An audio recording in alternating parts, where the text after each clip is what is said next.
हाय सांग माने जय जगन्नाथ स्वागत करुच्ची आपण मानक सागर ओडिया जीके चैनल दर्शक बंधु यही वीडियो आपण मान पई गुरुत्वपूर्ण रही वीडियोटी को बिना स्किप करी शेष पर्यंत देखंतु। प्रश्न क्यों रोगी माने राति रे भात खाइबा उचित नुहे। दर्शक बंधु आपण मान पई प्रतिटी प्रश्न रे चारिटी ऑप्शन रही। जदि यार आंसर आपण जानिथिबे 5 सेकंड टाइम भितर आंसर टी कमेंट बॉक्स में निश्चय कमेंट करी जणैबे।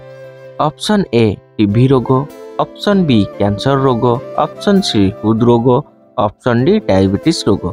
यार समयटी एबे आरंभ होउची।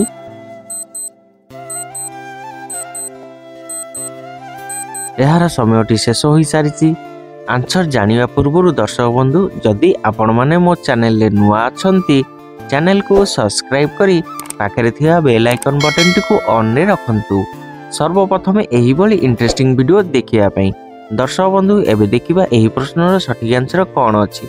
एही प्रश्नर सठिक आंसर ऑप्शन डी डायबिटीज रोग। प्रिय दर्शक बंधु डायबिटीज रोगी माने राति रे भात खाइबा उचित नुहे। दर्शक बंधु एबे चलंतु जिबा परवर्ती प्रश्न को। प्रश्न नाकरे कौन पकाइले रक्त बाहरिबा बंद होई जाए। प्रिय दर्शक बंधु आपण मन पई चारिटी ऑप्शन रही।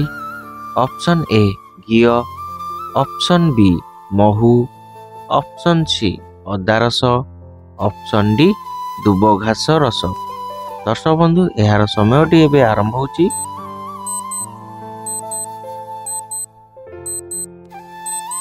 समयटी शेष हो सारी। दर्शक बंधु एबे देखिबा एही प्रश्नर सठिक आंसर कोन अछि। एही प्रश्नर सठिक आंसर ऑप्शन डी दुब घास रस। नाकरे दुब घास रस पकाइले रक्त बाहरिबा बंद होई जाए। दर्शक बंधु एबे चलंतु जिबा परवर्ती प्रश्न को। प्रश्न तुलसी रस पीवा द्वारा केउ समस्या दूर होई थाए। दर्शक बंधु आपण मन पई चारिटी ऑप्शन रही।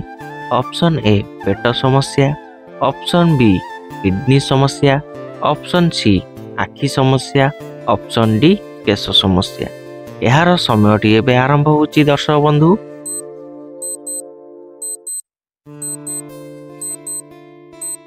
समयटी शेष हो सारी। एबे देखिबा एही प्रश्नर सठिक आंसर कोन अछि। एही प्रश्नर सठिक आंसर ऑप्शन ए पेट समस्या। तुलसी रस पीवा द्वारा पेट समस्या दूर होई थाए। दर्शक बंधु एबे चलंतु जिबा परवर्ती प्रश्न को। प्रश्न केउ तेल हृदय और मस्तिष्क को सुस्थ रखी थाए। दर्शक बंधु आपण मन पई ऑप्शन रही। ऑप्शन ए लिंब तेल, ऑप्शन बी नड़िया तेल, ऑप्शन सी राशि तेल, ऑप्शन डी ऑलिव तेल। यार समयटी एबे आरंभ होची।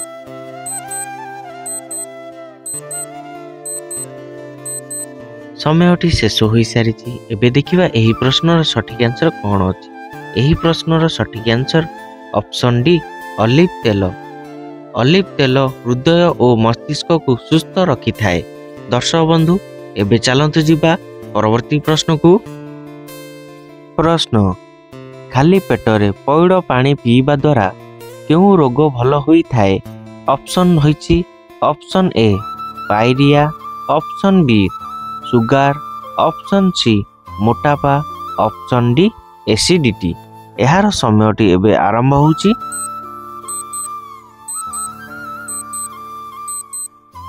समयटी शेष हो सारी। एबे देखिबा एही प्रश्नर सठिक आंसर कोन अछि। एही प्रश्नर सठिक answer option C option D खाली पेटरे पौड़ पानी पीवा द्वारा मोटापा और एसिडिटी रोग भल होई थाए। दर्शक बंधु एबे चलंतु जिबा परवर्ती प्रश्न को।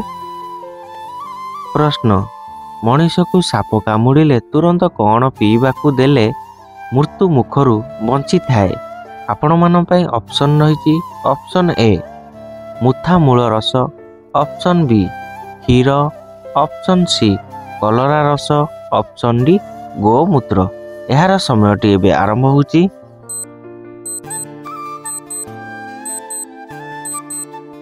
समयटी शेष हो सारी। दर्शक बंधु एबे देखिबा एही प्रश्नर सठिक आंसर कोन अछि। एही प्रश्नर सठिक आंसर ऑप्शन ए मुथा मूल रस। प्रिय दर्शक बंधु ମଣିଷକୁ ସାପ କାମୁଡ଼ିଲେ ତୁରନ୍ତ ମୁଥାମୂଳ ରସ ପିଇବାକୁ ଦେଲେ ମୃତ୍ୟୁ ମୁଖରୁ ବଞ୍ଚି ଯାଇଥାଏ। ଦର୍ଶକ ବନ୍ଧୁ ଏବେ ଚାଲନ୍ତୁ ଯିବା ପରବର୍ତ୍ତୀ ପ୍ରଶ୍ନକୁ।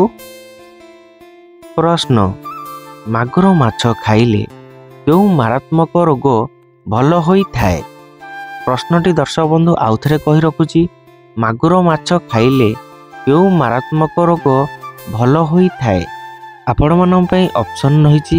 Option A TB, option B ହୃଦରୋଗ, ଅପସନ୍ ସି ଡେଙ୍ଗୁ ଜ୍ୱର, ଅପସନ୍ ଡି ନିମୋନିଆ।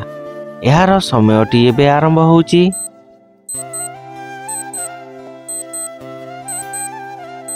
ସମୟଟି ଶେଷ ହୋଇସାରିଛି।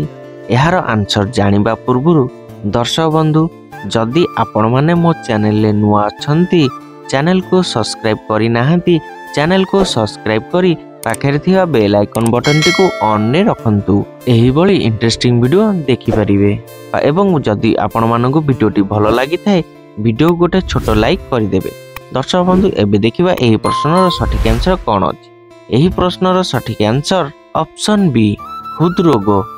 ପ୍ରିୟ ଦର୍ଶକ ବନ୍ଧୁ, ମାଗୁର ମାଛ ଖାଇଲେ ମାରାତ୍ମକ ହୃଦରୋଗ ଭଲ ହୋଇଥାଏ। ଦର୍ଶକ ବନ୍ଧୁ ଏବେ ମୁଁ ରହୁଛି, ଦେଖା ହେବ ନେକ୍ସଟ ଭିଡ଼ିଓରେ। ଜୟ ଜଗନ୍ନାଥ।